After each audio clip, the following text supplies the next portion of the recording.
If you were raised in the 1960s, your childhood looked nothing like childhood today. No helicopter parents, no participation trophies, no one asking how you felt about anything. You were told to go outside and come back when the streetlights came on. You were told to figure it out yourself. You were told that children should be seen and not heard. And somehow, you survived. But surviving and thriving are two different things. This is the psychology of adults who grew up in the 1960s, and how that era shaped the way you think, love, and struggle today. Let me explain. The 1960s was a decade of contradiction.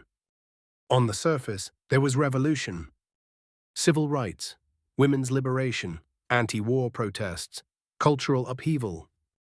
The world was changing fast. But inside most homes, things stayed remarkably traditional. Father worked, mother stayed home. Discipline was strict, emotions were private. Children were expected to obey, not question. And the message was clear. Don't be a burden. Don't cause trouble.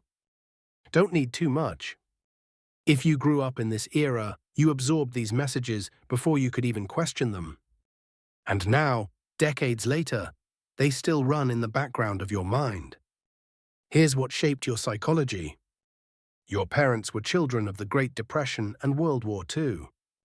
They knew hunger, they knew loss, they knew survival.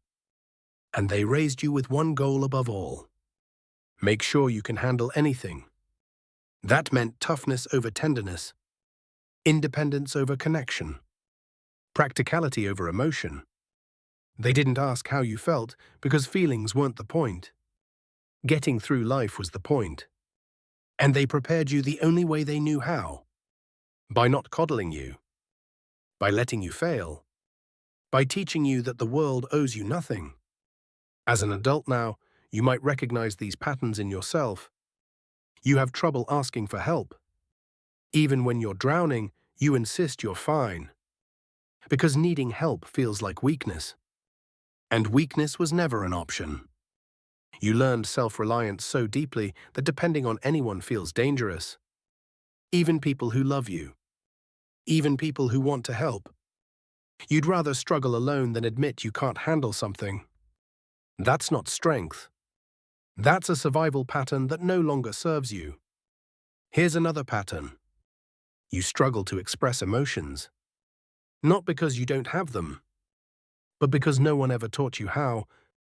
In the 1960s, emotional vocabulary didn't exist the way it does now.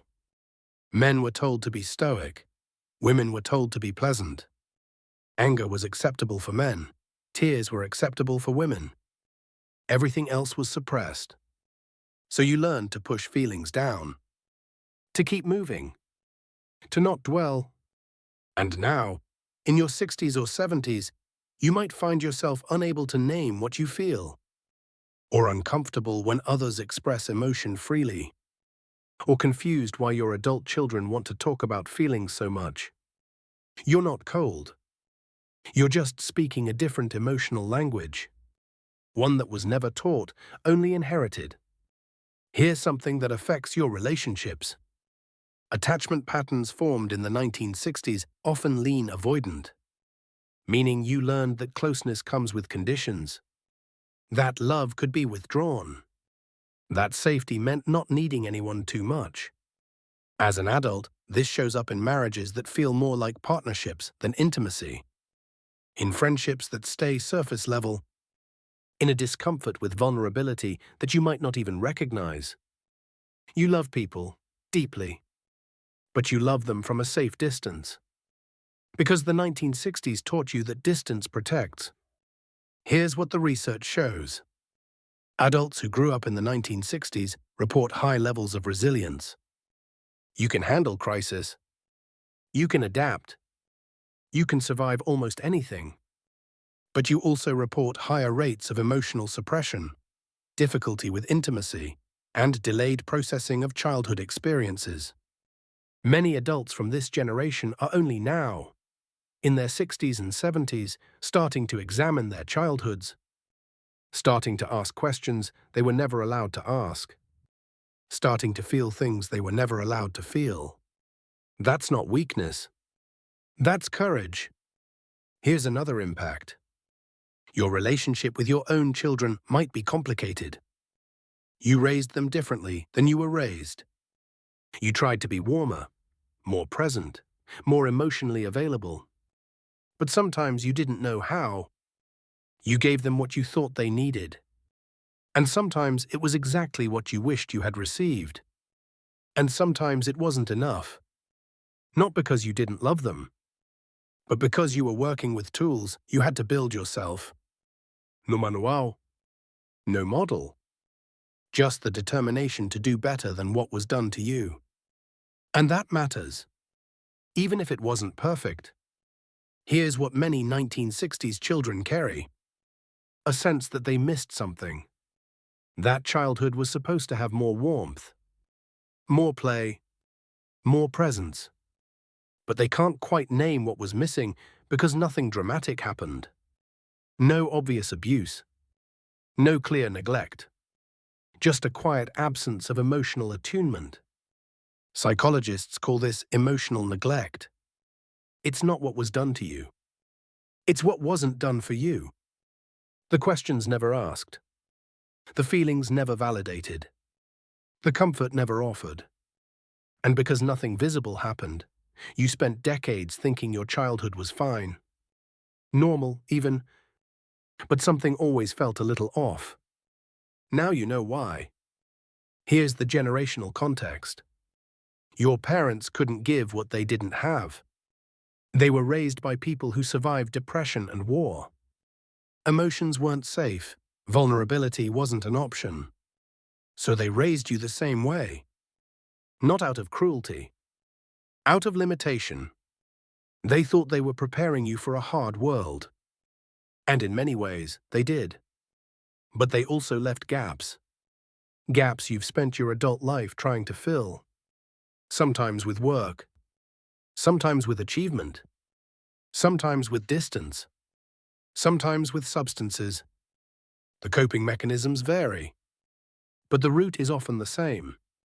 A childhood that built resilience but starved connection. Here's where you are now. You're in your 60s, maybe 70s. You've lived a full life. Raised children, built careers, weathered losses.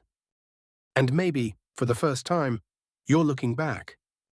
Not with blame, but with curiosity. Why am I the way I am? Why do I struggle with certain things? Why do some emotions still feel foreign? Asking these questions isn't dwelling in the past. It's understanding yourself. And it's never too late for that. Here's what I want you to know. Your childhood shaped you, but it doesn't have to define you. The patterns you learned can be unlearned. The emotions you suppressed can still be felt.